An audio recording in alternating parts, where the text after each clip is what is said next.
Welcome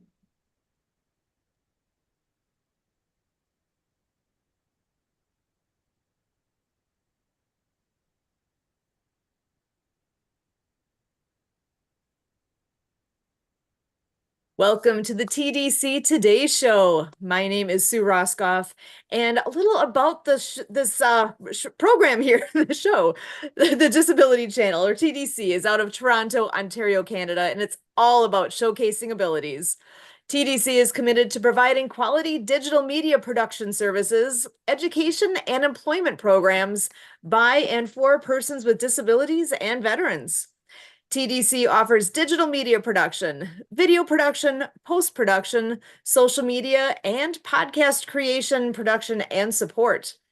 TDC offers education and employment programming, which includes digital media courses to persons with disabilities who are unemployed and underemployed. TDC also offers community partnerships. Through partnerships and sponsorships, community partners and organizations become ability champions by supporting media created by and for people with disabilities. And we are your USA team, and extra excited for the fun that we are bringing to you today. So my first order of business, though, is to bring in my other half. Kurt Roscoff is going to be joining us first here to join on in the fun. So Kurt, welcome. Thank you very much. Just there we go. I'm on a little bit of a flicker, so this is going to be a riled up show, and I am pleased, proud, and privileged to be able to do these shows here at the Disability Channel. I do networking, so does Sue, and we've got our podcast engineer, Emily, here, and we're here with some people who reach people around the world, across the nation of the USA, and so on and so forth. And to be sure, the Disability Channel is an exceptional operation. It is an unparalleled enterprise. I have been challenging people for 4 years since I've been introduced to Jay Stoyan to find me another enterprise that is television by and with people with disabilities and veterans in the style that over a decade has brought forward, and a great partnership with Owlware Limited on our educational side with digital ventures. So we for sure are excited for the year 2024, and it won't be too much into 2025, and we're into the Invictus Games. And so we have an exciting half a year ahead of us, and mark your calendars again, February 2025 Invictus Games. We are here to do exceptional things. We're here to impress royalty of nations and whatever we're going to do, because people with disabilities and veterans need a stage like this, and people who are not veterans and people who are not people with disabilities also need a stage like this, because we need to close the gap between these communities. We need to bring attention to the things that my wife and I have been learning about in the last decade of life. And it is an exciting trail that we're on. We're pleased that Jay gives us the stage to do this with, and the crew there out of Toronto is doing par excellence work, and it's only growing from here. And all of you out there, if you have referrals, like I say, we're doing big productions and we can grow our teams. Come on in here. Again, my name is Kurt Roscoff. You can email me, Kurt at spiritofthegame.org, and you can give me a call anytime on our US phone number, 262-372-1754. And all you WhatsApp users, +1 414-514-0186. So let's stay in touch here. We're going to have an exciting show. We're going to have an extended show. So if you've been following what we've been doing here with my wife, Sue, and with our co-host who's going to be coming in here in true diva fashion, Denise Vargas. She's going to come in at some unexpected time, but she's going to help us give a highly charged finish to what we're going to get everything percolating right here. So again, we're going to be melding, music with Veterans Benefit Administration, business, and then a financial twist, which is kind of obvious across what that all is. So this is definitely going to be worthwhile. One of the most exciting shows that I've done in my life. So here it is. So it's happening right here, right now. Who's going to be our first guest, Sue? This is going to be great. Let's do it up. Let's jam. Excellent. Well, we have actually three amazing guests joining us tonight. We are going to start off actually just briefly introducing each of them so we can all get in here and sit around the table together and get into a conversation. So first up, we have a very interesting gentleman. I'm excited to get to have a chance to talk with a bit more, to learn more about. So this is Bipolar Man from Special Agent Sunshine. He actually has previously been on the Disability Channel with our Today Show format with Dr. Lori. So I'm excited that you were able to join us. Wonder if you can come on in and just tell us a little bit more about yourself. Thanks for being here. Well, you are welcome, Sue. I appreciate it. Thank you very much. I guess for the 20-second spiel, I am the lead singer and half songwriter, lyricist of Special Agent Sunshine. We're out in the west coast of Canada, and I guess just what we're trying to do is just write great music and get it out there, and as well as just bring more awareness to just mental health and things of that nature. And my name's Bipolar Man because I deal with bipolar disorder and other things, and I openly talk about it because how can you not find out more about it if you don't talk? That's how life goes, right? I guess there's my Awesome. 20 seconds. I love that. So I am excited to learn more about you and what you're all doing. Let's go ahead and bring in our next guest to join us around the table. So Will Prosper is a gentleman from Seattle, has lived in San Francisco, Dallas, and Houston before taking an opportunity to help veterans around the world by actually moving to the Philippines. So he has lived in Asia now for just over a year. He's an avid traveler, took the opportunity to move without hesitation. I'm actually assuming he's going to be full of all sorts of stories from around the globe here. Working with vets has become a passion for Will, and he has helped over 1,000 vets so far. And he is hopeful that the future will bring much more opportunity to assist those who vowed to protect us. So, speaking veteran language, I am not a vet myself, but near and dear to our hearts here with all we do with Project Die Hard. So, Will, I'm so glad you're here. If you want to give a little more intro of who you are, I would love that. Well, Sue, you did it pretty well. I appreciate that. And I'm also not a veteran. I'm actually civilian, but I was taught this business by a veteran, and I feel very fortunate to have the opportunity to work with men and women who run into battle versus running away from it. So it is a great opportunity, and it was a really great opportunity to live in a different country because the Philippines, know it or not, is actually the third most popular place for veterans to go retire after Mexico and then the US. So that's why I'm here, because it's a hub for veterans. It's a great place to find many people who need opportunity. And I definitely look forward to this podcast and talking with you guys more. Thank you for the intro. Excellent. Thanks for being here, Will. And we also want to bring to the table Jenna Purdue. So Jenna helps people with financial preparedness. Don't we all need that? In the past, she has worked in corporate communications on the Pacific Stock Exchange and has recently worked in disaster management and fire debris cleanup in Northern California and works to help. She is dynamic and really cares about people. Jenna, so glad you're joining us. If you want to give us a little more about who you are, we would love to have that. Well, hello, everybody, and thank you so much for having me on the show. It's a delight to be here. Like Sue said, I really delight in helping people. I come from an area of disaster preparedness and also helping people prepare for their financial future. So maybe like having a little bit of a crystal ball into your financial future. Let's take a look at what that looks like. And I help people prepare for the many needs they have. What does it look like? What does it look like when you're no longer here, and what are you leaving behind? What's the legacy that you leave? Anecdotally, I am also a civilian, but my dad was in the Navy and he was a lifer. I'm pretty passionate about what I do because I experienced firsthand what it looks like when everyone thinks everything's okay, and at the end of someone's life, they discover that nothing was really prepared. So from that angle, I come from a real passionate place and desire to help people leave and not have it feel like Mount Pinatubo just exploded, and they're trying to figure out where everything's at, where all the money is.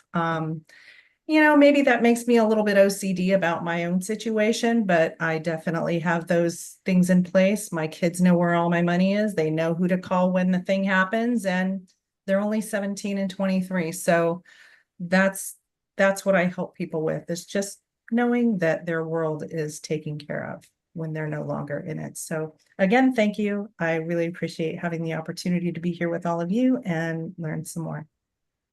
Excellent. There you So go. glad you Thanks, guys are all Janice. here. So, Sue, I just kind of want to really lay the table pretty solid here. I want to come right from the technology department here with one of our live streaming experts here, Emily Gomer. In pre-show, Emily said if she has something, she will. So I'm trusting that Emily Gomer, our podcast engineer, scheduler, virtual assistant, and serves as co-host, did a show earlier with the World of Ability Podcast Network. But Emily, we got quite a crew here, and we got Denise Vargas coming up after a while. So, what do you have to say about this TDC Today show and this idea of music melding with veteran benefits and making sure we're hitting the financial side of things really strong? What are you thinking, Emily? What is this for you? Well, I think this is awesome to bring all these three on between finances, music, and veteran benefits administration stuff. And I think there's quite the combination. And then we're all together on the Disability Channel show. So this is quite the crew we've got going on here. That's for sure. And Emily joins us with the Disability Channel side of things in support of our partner, Project iHeart. Sue and I are also ambassadors of Project iHeart, a veteran service organization with a concerted effort to fight veteran suicide, to be there for our veterans and spread hope to veterans. And on that veteran side, and here at the TV production side, we lean on music quite a bit. So we're going to really hit this out of the gates here on the musical front with Bipolar Man. So, Sue, I want you to kind of get the vibes going here. Let's see here. Where do you want to go with this with Bipolar Man? Take it away, Sue. Well, actually, I'm wondering if you can tell us a little bit more about Special Agent Sunshine. What is the background really of your group, and I just want to get everybody a feel for who you are and what your band is all about. Well, we my co-writing partner, I'm Rock. He's been in the industry for years and years and years and years as an engineer and songwriter. And then I answered an ad on Craigslist like 2 years ago about like the producer looking for singer lyricists to write music. And I was like, all right, this sounds nice. I don't have to play any music anymore. I can just use a pen and write it down. So much simpler. And then the first day we just started writing music immediately. And then we just been back cataloging like tons and tons of songs since then. Anyway, so basically our main goal is just to write a bunch of stuff and try to get it out there as much as possible with like sync licensing and commercial licensing and radio play and all that kind of stuff. Because we haven't even played a show yet. We've been together for 2 years and we have a full live band put together, and we're just kind of building it so that when we really get something going, we're able to just kind of go boom, boom, boom, boom, boom, boom, boom, boom. That's kind of what we're up to. I don't know if that answered your question, but that's where that went. That's excellent, because you make it sound so easy to just be able to spit out music and to be able to come up with lyrics. To me, that's like, wow, because I was very into music growing up, but as far as being able to have that side of, to have any talent towards that, that is to me outstanding. I love that.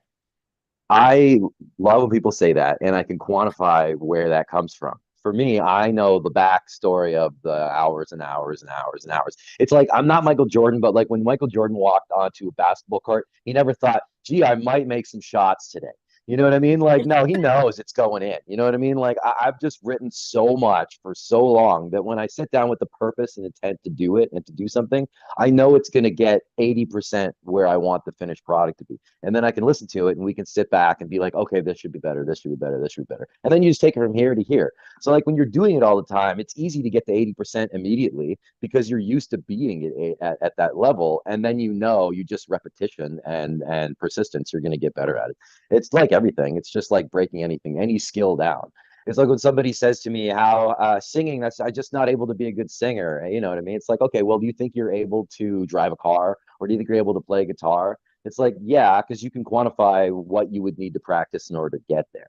But singing is the same way. It's just a matter of just repetition. And anyway, I'm trailing off now. But No, I love that because that goes to a lot of what we talk about. We have a couple different shows that we do, and it's all about working with the abilities you have, and you can improve on what you have. You can make the most of the abilities that are working for you, right? And you found something that works really well for you, and we're able to make a career out of that. That's huge. That to me, that shows a lot of passion and dedication, and I love to see that. yeah, I mean, the knowledge of what bipolar disorder is like, but for me, it's been definitely a long journey of just overcoming this. Like in my teens and early 20s, I was just music, music, music, drive, drive, drive, music, music, music, just like trying to scale, scale, scale. And then my late 20s, this all clicked in. And then my 30s, we're figuring this out. And then now I'm back to just finally, now I've got all this organized. And it's been the last 2 years of just like, I'm just, this is happening and there's nothing that's going to stop this from happening. I'm just going to keep going until it, build, grows and scales, and then it'll get to where I want it to be. And like the thing is that anybody can get to that level. It's just a matter of getting, having that idea of what you want to get to and then building up your ability along the way. There's no such thing as luck. It's just preparation meets, opportunity, right? And what a perfect combination. Actually, and that I want to bring Will in on that thought as well, because preparation meeting opportunity. I think that's something that with what you do with the veterans benefit side of things, it sounds to me from past conversation we've had that a lot of our vets don't know how to navigate and how to be able to find the resources they need. And that's where you come in, that you're able to show them the way. Yeah, that's exactly right. It's really unfortunate. There's plenty of information out there about how to get your benefits. Tons and tons and tons of it, just like there is everything else. Financial services, how to play drums, how to do real estate. But really putting all that together in a roadmap that makes sense and how to navigate the system, that is the key ingredient that most people are missing. And that's what they need mentors, that's what they need advocates, that's what they need help for. And so there is lots of information, free information out there, but putting it together and figuring out the strategy, that is the key ingredient to success for veterans. And how common is it that you find vets that have all the information, they're all set without anybody's helping guide the way? Maybe 5%. 5% of veterans can do it on their own, because this is no different than navigating law. You wouldn't want to go to court and fight a criminal charge on your own. You wouldn't want to go to court and deal with a corporate lawsuit by yourself. This is virtually the same in my experience. When I was in college, I studied pre-law and I realized that law was not for me. But here I am 20 years later doing veteran law. And it's a very complicated process with many, many pitfalls designed for the failure of the veteran. There is no doubt in my mind that the VBA purposefully puts many, many roadblocks in the way of veteran success. And that is exactly why 76% of all claims never get completed. That just blows my mind that you're saying this. Like, wait a second. These are the guys that protect us, that put their life out there, and it's a system set up to fail them, basically. Well, it's the government, right? The government likes to take your money but not give it back. And so they do make it really challenging. And to be fair, there's also, of course, people out there who commit fraud against the VA. So many of these systems are in place to protect the system from that as well. Because if you think about it, right now, there's 1 million veterans rated at 100%, making about $4,000 a month. That's $40 billion a year just for that alone. So you do need to have some systems in place to verify and make sure that people are not committing fraud. But no, above and beyond that, I would say that it is a far too difficult system. For example, there's nobody doing what I'm doing to get people welfare. Why? Because welfare is really easy to get. They make it very easy to give you that money. They do not make it easy for veterans. It is far too challenging for them. That makes my head spin. It should not be this way. And to even think down that path of how do you fix the problem, that's a massive undertaking that I'm sure is not going to happen anytime soon. No, who's got the desire for that to happen, right? You need somebody to light the fire. Yes, God bless the free market, right? The free market and the private sector will always find a way. They'll always find a way to fill in and make money where the public sector is failing. Ah, it's amazing to me. So now you're located in the Philippines. Actually, this is kind of fun. The crew in the house here is literally across the globe. This is for me, this is a lot of fun. So Yeah. what is it like with what you're doing in the Philippines? Because I should ask the question first. Were you working in the same setting basically in the States previously, or is it just there? No, I come from a background of construction and real estate, and I retired when I was about 40, and I was just buying rentals, maybe 3 or 4 a year. And I had come and traveled to the Philippines to meet with my best friend, and we rode motorcycles through Vietnam together, and that was 2018. And during that time, I met the guy who eventually brought me over and hired me as his COO to run his company. And they were already, 20 people deep, doing $1 million a year, helping thousands of veterans. And we made many, many improvements with that company. And eventually they didn't need me anymore.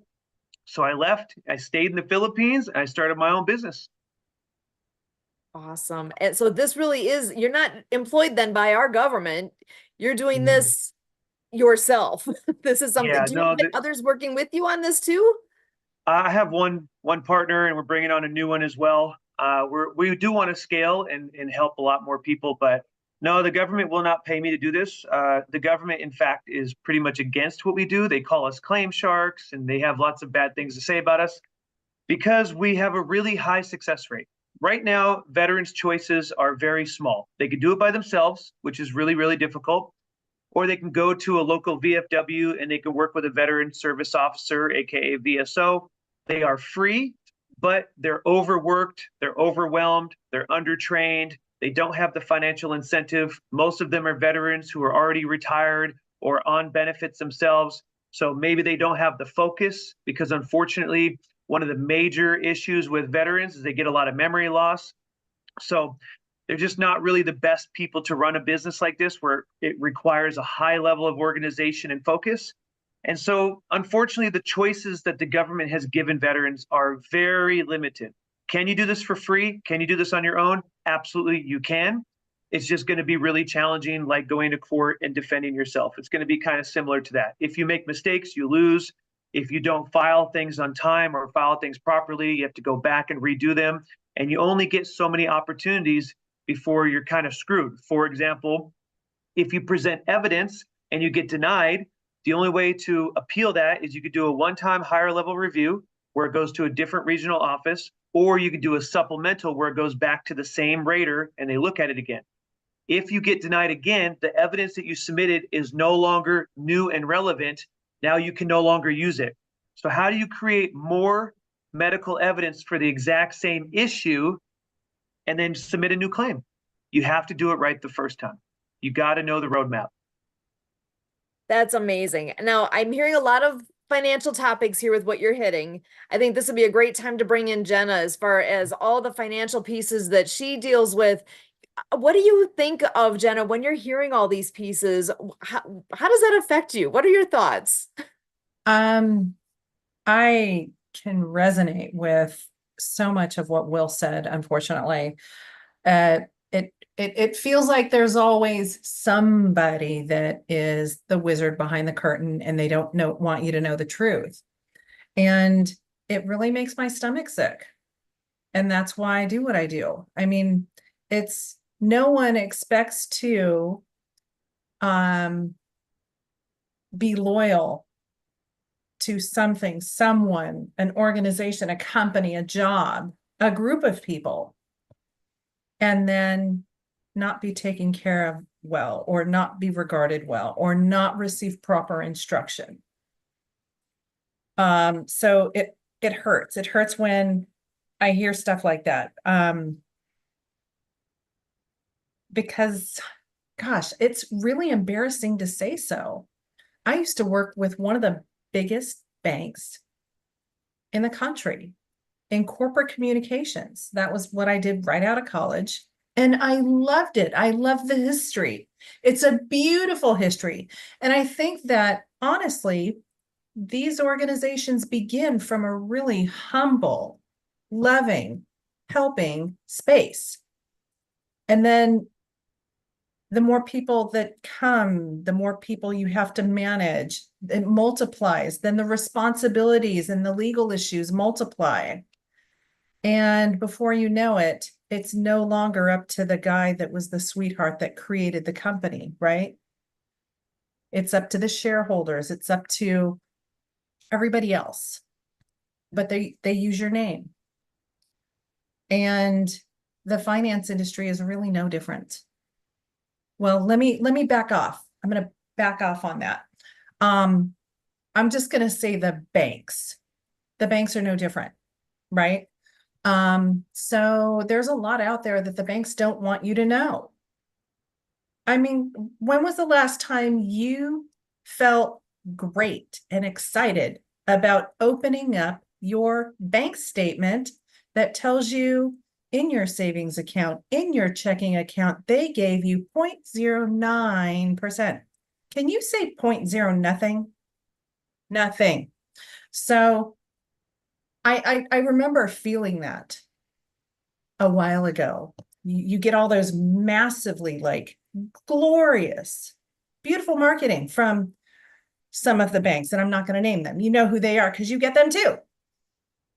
For, hey, $200 free. Oh, but you have to have a minimum of $250,000 before you get that small bonus, right? I don't even know what the percentage is on that. I'm not doing the math.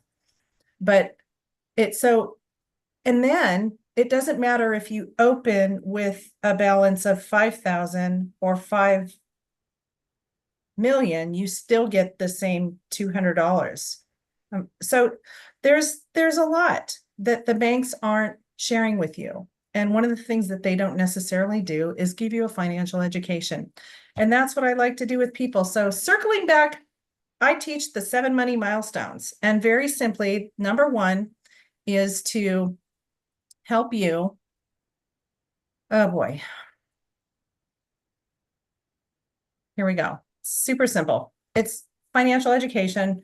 You get taught a little bit about proper protection. You establish an emergency fund. You start controlling your debt. You start to create more cash flow, and then you start to build wealth and protect that wealth and create a legacy that you can pass on. But nobody's really teaching that. And I'm really grateful to hear that it is starting to be required in some high schools. Anyway, so this is what I do.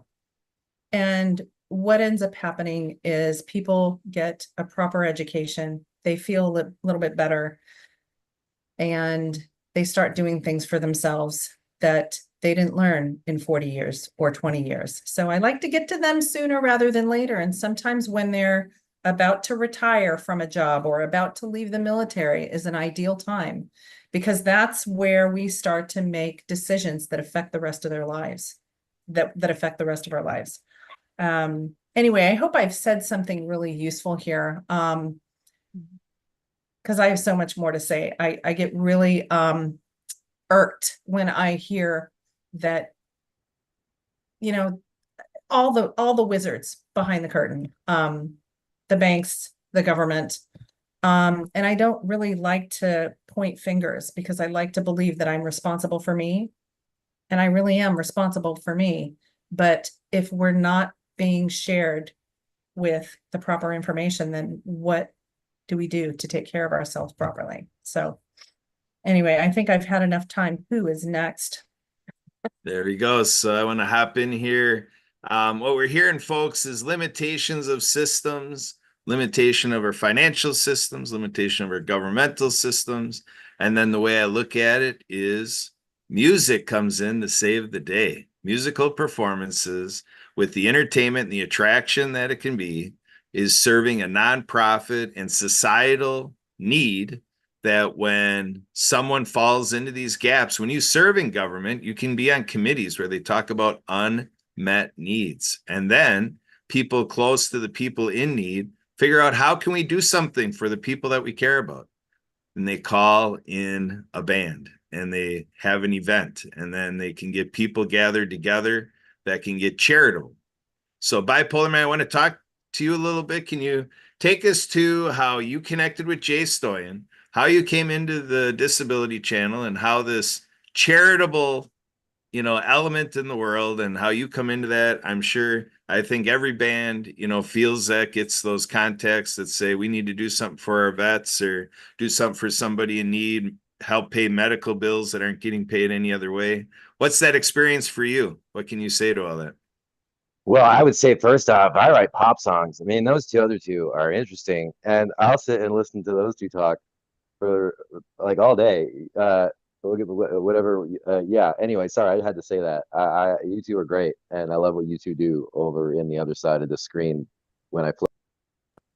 But yeah, okay. But to talk about what you were just asking, yeah, I mean, I met Jay through our record label head, Mark Rossner. I'm on a record label called Big Records out of Vancouver, which I enjoy, or we are. Sorry, I shouldn't say I. And so I met him through Jay through him, and Jay's fantastic, man. He's such a nice guy. He's such a good guy. He's really connected in what he's doing with his book that he wrote and his past, and we really connected just on me with my just overcoming mountains. You know what I mean? Like, just like I describe him to fighting my mental health as like climbing a mountain in a wheelchair kind of thing. You know what I mean? Like, if you let go at any second, you're going to roll all the way back down to the bottom, and you have to start all over again. And that's like what it's like up here sometimes. And so for me, music is so therapy, and with the bipolarness, it's a superpower and it's a deficiency at the same time. I mean, it's only a deficiency it's like anything. It's a deficiency if you focus on the deficiencies. It's the difference between saying disability and ability. You know what I mean? Like, I know I have deficiencies in what I'm able to do and people I'm able to be around, and I can't work offices or anything like that because I'll just lose my mind being forced around those type of personalities constantly every day. And I know I can't do that kind of stuff. But at the end of the day, my abilities that I get from it, and the way my brain works, and the way it processes things, and the way that it's hyperactive, and the way it just understands music the way it does, and understands lyrical content, and how it focuses on human behavior and then translates that into the way that I put that into my stories. I mean, that's fantastic. That ability alone has been worth every effort and day that I put into all the fighting my mental health. You know what I mean? And it's not even fighting your mental health. It's just like anybody does, understanding yourself as a person better than you did yesterday, right? You know what I mean? And people are always doing that in their own way, and everybody has their own stimuli in their life that they're putting their happiness towards, or their anger towards, or this towards. The only difference for me is I can't regulate how I react to those as well. It's either going to be 0, that I don't care, or 100, like I want to do it more than anything I've ever done anything in the world, which can be a little discerning for me, realizing what I'm actually interested in on a daily basis. But I lost where I was going there. You should jump in and throw me somewhere else. But that's all I could jump in about that, with meeting Jay and what music has been like for me with my All brain right. and stuff. Yeah. Yep, we're all good. Will, I want to bounce to you. Will, I know you a guy that you're doing this work helping veterans with their benefits, but in our conversations, I picked up on that you're building relationships with these folks, these veterans, above and beyond your role just with that administrative aspect. You're really getting real with people that you're serving, and you just avail yourself to be of service of any way that you can help the men and women that have served, and now it's your turn to serve them. So tell us more about that. Tell us about the human element, these humans that are veterans, and what that's like to deal with all the stuff that comes along with it. That you kind of got to park the administrative stuff, and they're all of a sudden talking to something really real with you. Yeah, no doubt about it. I think that I've always been a servant, and I enjoy being a servant to people. A little example, one of my favorite people is an 85-year-old Vietnam War veteran. He was in the Navy from 1955 to 86. He was deployed in Vietnam in 69, where he faced daily mortar attacks, lost many close friends, witnessed many mangled bodies. When he came home, they were called murderers and baby killers. And that sticks with you, right? It affects you deeply in ways that you can't understand. But when you're a young man, you cope with it, because especially during that generation, men had to be men and they couldn't show all that emotion. So what are the results? He ends up being married 4 times. All of his wives say that Vietnam made him crazy. One of his wives committed suicide by hanging. Of course, he blames himself for it. He has no friends because he's suspicious of everybody. He turned to drinking to figure out what was wrong with him. He got arrested twice for DUI. You know, he drank until he had medical conditions. He's got severe memory issues, suicidal thoughts, which is super common among veterans, and, you know, really poor impulse control. And what did the government do for him on his own? They gave him 20% in 1996 for his back and his leg, which is $174. Then they gave him 10% in 2008. So that put him at $356. He had to somehow figure out, when he was basically unemployable, how to work and survive off of $356, and then eventually a little, like another $1,500 with Social Security. So he ended up in the Philippines because it was the only place he could afford to live.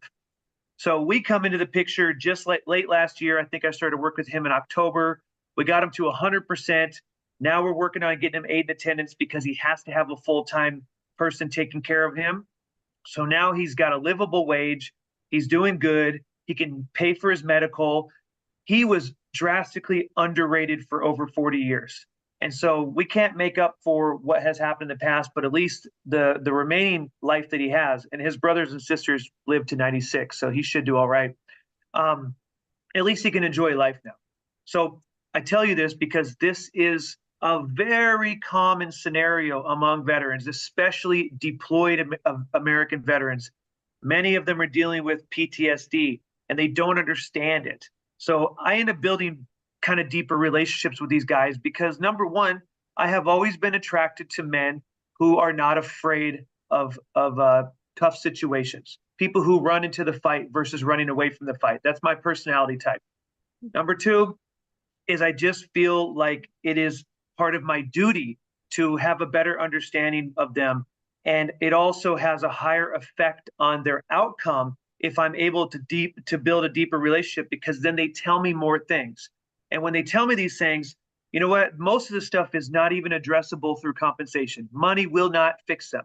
However, knowing that there's somebody that they can rely on, knowing that they can call me anytime and get an answer. One of my vets, his girl thought that he was having a heart attack when he was really just having a panic attack. She calls me at 2:30 in the morning. I go straight over to his house because he lived nearby, right? Made sure everything was okay. He calmed down. Everything's good. These guys need real advocates, right? We have one woman right now who was in the army 35 years ago and was so severely sexually harassed, it basically ruined her life. She ended up leaving, dropping out, not completing, barely got an honorable discharge. Nobody gave a shit about her.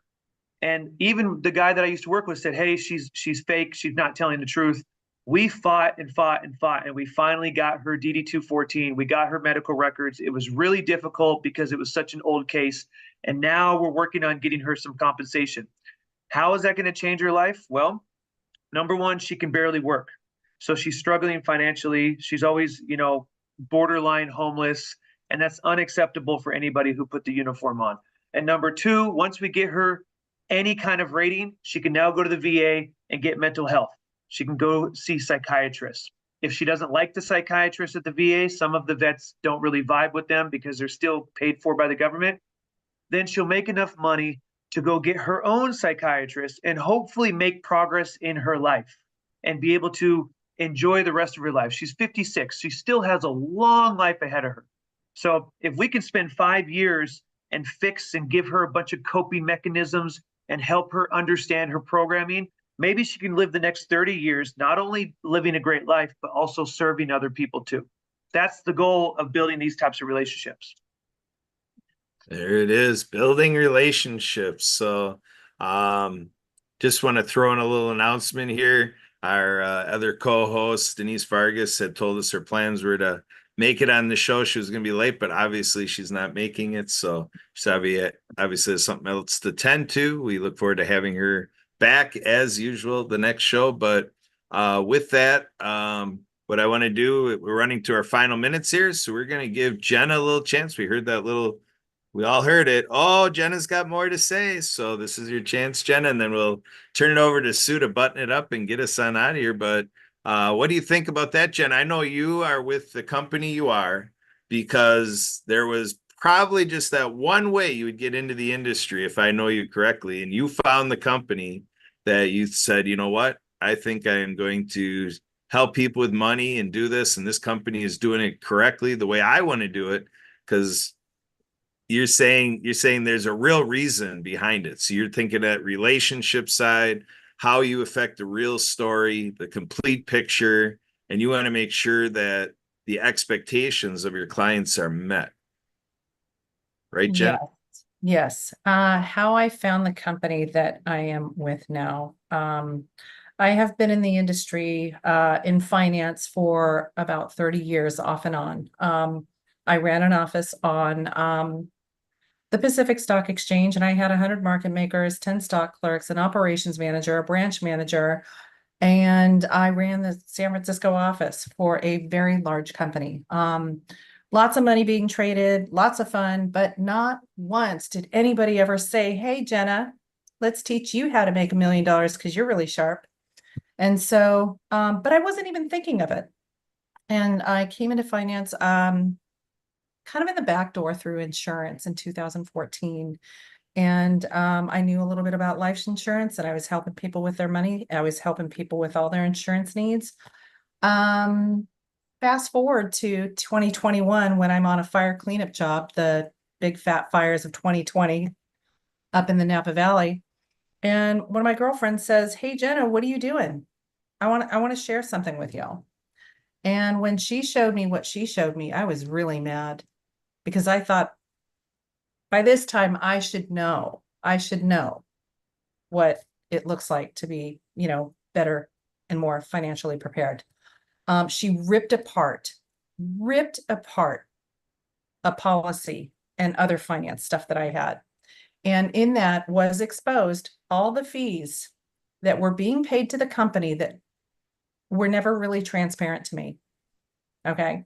It's like, so whether or not my money was working for me or going up and down, the guy that was managing it was making money. So whether I win or lose, they were making money. And also there were life insurance policies that I had structured that most of my money was being went to pay commissions for the agent that I was with. And she's like, "Let me teach you how to structure that better so that you're taking better care of your clients." And I said, but this was somebody that I trusted to set this up.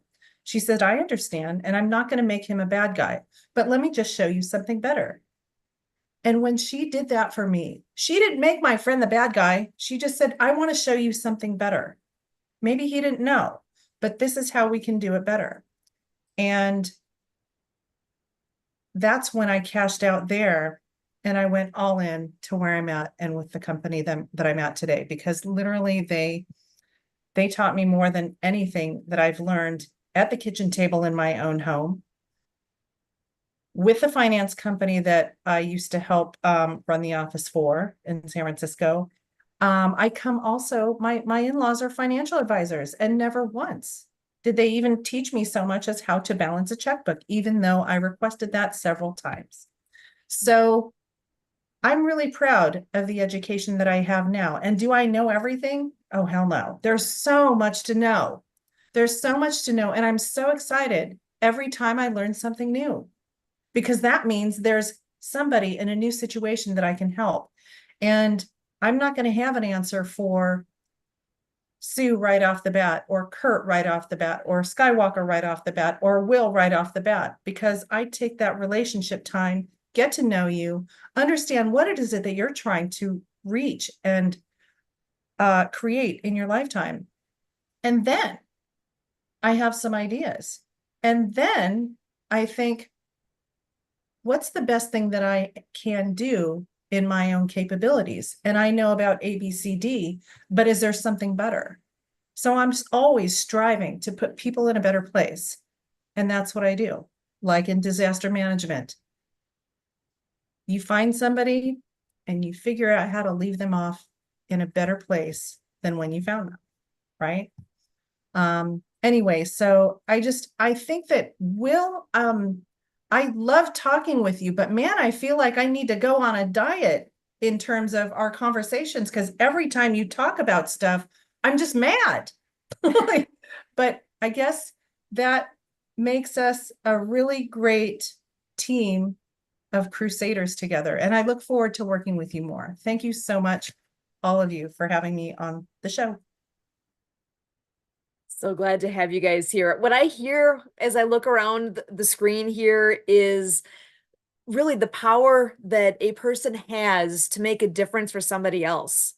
I hear that in each of you, that you are doing that for people in your own different ways. We all, like I say a lot on here and elsewhere, we all have our own abilities. And what I hear amongst what's going on in this room is the power that each of you has to make that financial difference for somebody, to be that advocate for the vet that needs the help, to be inspiring everybody around you with the music that's being created. And I'm going to throw Kurt into this too, with all the difference that you've made, with all the people you've touched. And if it wasn't for what you've done, we wouldn't be sitting here having this conversation today and making that impact outward. So I am grateful to each and every one of you for all the things that you do. I actually would love to have an opportunity in the future here to have each of you back, that we could even deep dive further into what you guys do, because there is so much here. And I am grateful that we were able to share a glimpse of what you each do. And like I said, this is beautiful. Thank you so much to each of you. I look forward to what is to come here yet. Again, my name is Sue Roskoff. We are here with the TDC Today Show.